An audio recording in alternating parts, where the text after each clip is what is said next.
Imagine being 8 years old. You are small. You are innocent. You are made of pigtails and cartoons and fears of the dark. You are sleeping in your mother's bed because you had a nightmare, and you just wanted to feel safe. But then, the nightmare becomes real. You wake up and you are being carried. You try to scream, but a heavy hand covers your mouth.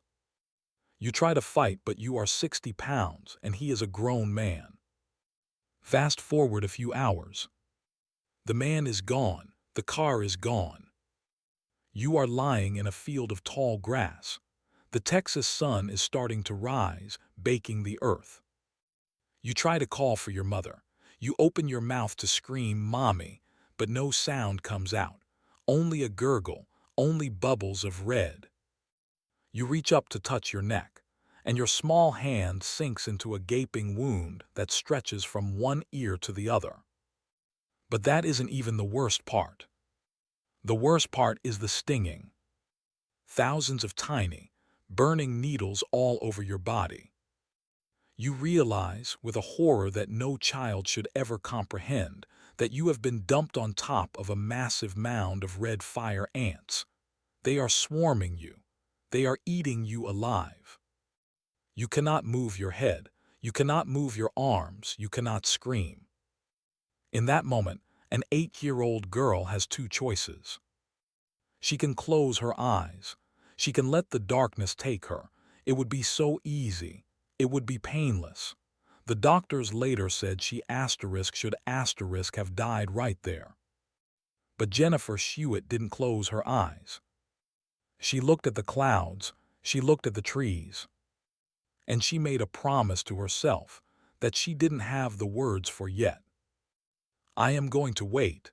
I am going to wait for someone to find me. This is the story of the girl who refused to die. It is the story of a child who was silenced by a monster, but who spent the next 19 years fighting to get her voice back so she could scream his name. If you believe that justice has no expiration date, and if you want to witness the purest form of human resilience, please hit that subscribe * button right now. You need to hear Jennifer's story. August 10, 1990, Dickinson, Texas. It was a hot summer night. Jennifer Shewitt was a happy kid. She had just finished 2nd grade. She loved reading. She loved playing outside. That night she was sleeping in her bedroom, but she got scared. She went into her mom's room. Her mom, tired from work, said, "Jennifer, you're kicking me. Go back to your own bed." Being a good girl, Jennifer listened. She went back to her room. She climbed into bed. She fell asleep. She didn't know that a predator was watching. She didn't know that the window was unlocked. Sometime in the early morning, the screen was cut. A shadow slipped inside. Dennis Earl Bradford was a mechanic. He was a drifter. He was a man with a darkness inside him that he couldn't control. He scooped Jennifer up. She woke up being carried out of the apartment complex. He whispered to her. He didn't say, "I'm going to kill you." He said, "Don't worry. I'm an undercover police officer. Your mom is in trouble. We have to go meet her." Think about the brilliance of that lie. An 8-year-old child is taught to trust the police. She is taught to help. So she didn't bite him. She didn't scratch him. She thought he was the good guy. She got into his car, a blue Camaro. And she sat quietly, waiting to see her mom. He drove her to a remote location, a gravel road, a field overgrown with weeds.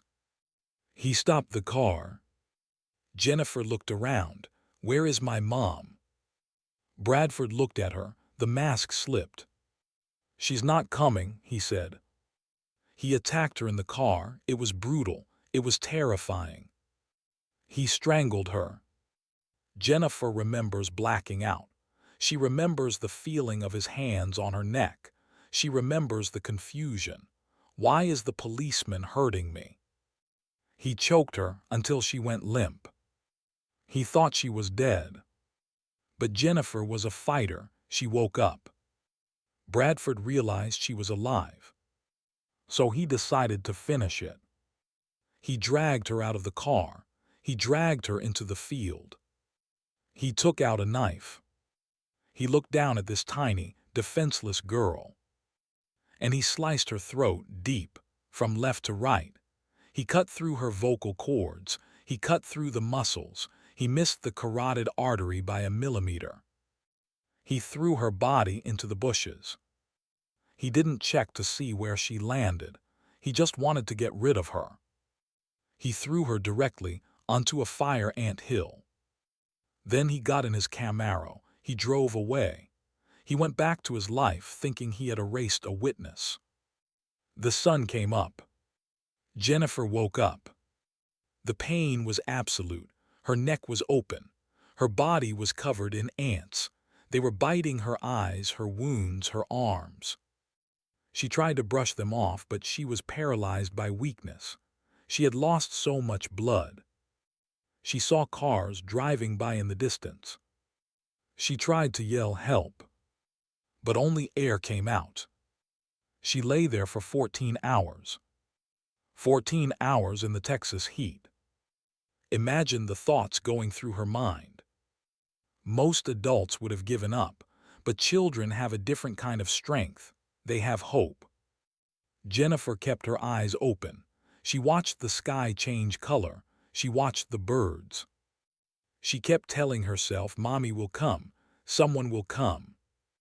And then a miracle. Kids being kids. A group of children were playing tag in the field. They were running through the tall grass. One of them tripped over something. He looked down. He thought it was a doll. Then he saw the eyes. The eyes were moving. He screamed, "It's a girl, it's a dead girl." "I'm not dead," Jennifer wanted to say, but she couldn't. The kids ran to get help. An ambulance arrived. When the paramedics saw her, they wept. They had never seen a child in such a condition who was still breathing. They loaded her onto a helicopter. Jennifer remembers the noise of the blades. She remembers the paramedic holding her hand. And for the first time in 14 hours, she closed her eyes. Jennifer spent weeks in the ICU. The doctors saved her life, but they told her mother the bad news. The damage to her throat is catastrophic. Her vocal cords are severed. She will never speak again. Jennifer lay in her hospital bed. She was bandaged from head to toe. Her face was swollen from the ant bites. Detectives came to her bedside. They were gentle. "Jennifer," they said, "we know you can't talk, but can you write?" Jennifer nodded. They gave her a crayon and a piece of paper. And this 8-year-old girl, who had just been butchered, became the lead investigator in her own case. She wrote with a shaky hand. She described the car, blue, fast. She described the man, mustache, glasses, scary. And then she wrote something that made the detectives freeze. She wrote, he said his name was Dennis. During the abduction, in a moment of arrogance, the killer had used his real first name. Jennifer had filed that away. She had locked it in her memory vault. Dennis. She worked with a sketch artist. She picked out the shape of his face, the shape of his eyes. The sketch was eerily accurate. But despite the name, despite the sketch, despite the description of the car, the trail went cold. In 1990, there was no massive DNA database. There were no cell phones to track. Dennis disappeared into the wind. Jennifer went home. She was scarred physically and emotionally. She was the girl whose throat was cut. Kids stared at her. Adults whispered. But Jennifer defied the doctors. She practiced. She made sounds. She grunted. She squeaked. Slowly, painfully, the scar tissue healed. The vocal cords reconnected in a way science couldn't explain. Her voice came back. It was raspy, it was different, but it was hers. She grew up, she went to high school, she went to college. But she lived in fear. Every time she saw a blue Camaro, she froze. Every time she saw a man with a mustache, she couldn't breathe. She knew he was out there. She knew he thought she was dead. Or worse, she knew he might come back to finish the job. She kept calling the police. Every year, on the anniversary. Have you found him? Have you found Dennis? For 19 years, the answer was no. Jennifer is now a grown woman. She is a teacher. She is strong. But she is tired of waiting. She calls the FBI. She demands they look at her case again. Technology has changed. DNA is now a superpower. The FBI pulls the old evidence box from 1990. Inside, they find the clothes she was wearing that night. They find her t-shirt. And on that t-shirt, preserved for nearly 2 decades, is a microscopic stain. A semen. They run it through CODIS, the National DNA Database. The computer thinks. It searches millions of profiles. And then, ping. A match. The DNA belongs to a man named Dennis Earl Bradford. Dennis, just like the 8-year-old girl, wrote on the piece of paper. He had been arrested years ago for a minor crime, and his DNA was in the system. He was living in Arkansas. He was a truck driver. He was free. The FBI rushed to arrest him. They found him in his garage, working on a car. When they handcuffed him, he didn't fight. He looked resigned. He knew exactly why they were there. He knew the ghost of the little girl in the field had finally come for him. Jennifer got the call. We got him, it's Dennis. She collapsed. 19 years of fear evaporated in a single second. She saw his mugshot. It was him. It was the face from her nightmares. She prepared for the trial. She wrote her victim impact statement. She was ready to stand in court, point her finger at him, and show him her scars. She wanted him to hear her voice, the voice he tried to steal.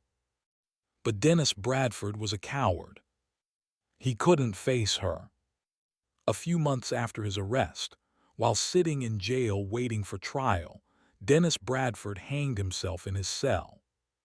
He took the easy way out. He denied Jennifer her day in court. Part 8. The Final Confrontation. Jennifer was devastated. She felt robbed. She had waited 7,000 days to speak to him, and he had silenced himself to silence her. But Jennifer Shuett realized that she was the author of this story, not him. On the 20th anniversary of her kidnapping, August 10, 2010, Jennifer did something extraordinary. She found out where Dennis Bradford was buried. She put on her best dress. She drove to the cemetery. She walked to his grave, a mound of dirt. And she stood over him. She took out the speech she had written for the courtroom. And she read it. She read it loud. She read it clear. Her raspy, miraculous voice echoed over the cemetery. She told him he failed. She told him she was happy. She told him she won. And then, as she finished the speech, something happened that gave her chills. She looked down at her leg. She felt a sharp sting. A single red fire ant was biting her ankle. For anyone else, it would be annoying. For Jennifer, it was a sign. It was a message from the universe. He heard you. The ant that had once tormented her was now just a punctuation mark on her victory. Jennifer Shuett is now a mother. She is a motivational speaker. She helps other victims find their voices.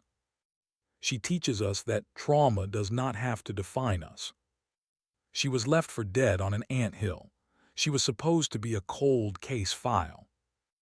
but she refused to follow the script. She proved that even an 8-year-old girl with a crayon has more power than a monster with a knife. She proved that the truth, like a voice, can never be truly cut away. It always finds a way to be heard. This story destroys me every time. The image of the dentist, note written in crayon, is one of the most powerful things I've ever heard.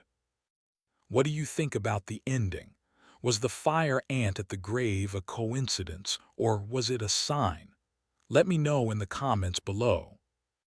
If you are amazed by Jennifer's resilience, please hit that asterisk button. It helps her story reach more people. And subscribe so you don't miss next week's video.